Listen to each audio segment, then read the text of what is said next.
Mill Maker చూర్ 1 cup. ఇప్పుడు hot వాటర్లో మనము మిల్ మేకర్ చూర్ని నానేసుకోవాలి. అలాగే ఇందులో కొద్దిగా సాల్ట్ ఒకసారి కలుపుకొని పెట్టుకోవాలి. ఇలా కాస్త మెత్తగా నానిన తర్వాత వడగట్టుకొని ఒక ప్లేట్లోకి తీసుకొని పెట్టుకోవాలి. పెట్టుకున్న మిల్ మేకర్లోని వాటర్ అంతా వంపేసి ఇట్లా ఒక బౌల్లోకి తీసుకొని పెట్టుకుందాము. తర్వాత పెట్టుకొని 3 టేబుల్ స్పూన్ వరకు ఆయిల్ వేసుకోవాలి. ఆ తర్వాత షాజీరా వేసుకోవాలి. ఆ తర్వాత చెక్క, లవంగ, బిర్యానీ ఆకు, ఇలాచి వేసుకోవాలి. ఇప్పుడు సన్నగా కట్ చేసి పెట్టుకున్న ఆనియన్ వేసుకోవాలి.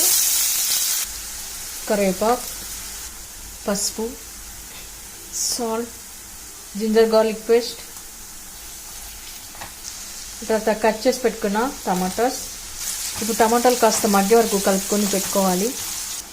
రెడ్ చిల్లీ పౌడర్, ధనియా పౌడర్, జీరా పౌడర్, గరం మసాలా ఇవన్నీ వేసాక ఒకసారి కలుపుకొని పెట్టుకోవాలి.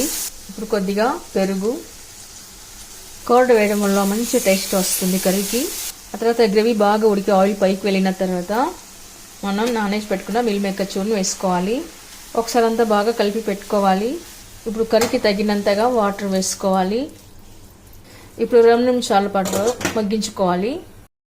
మేకర్ చూర్ బాగా ఉడికి ఇలా ఆయిల్ పైకి వెళ్ళిన తర్వాత గ్రేవీ టేస్ట్గా చాలా బాగుంటుందండి.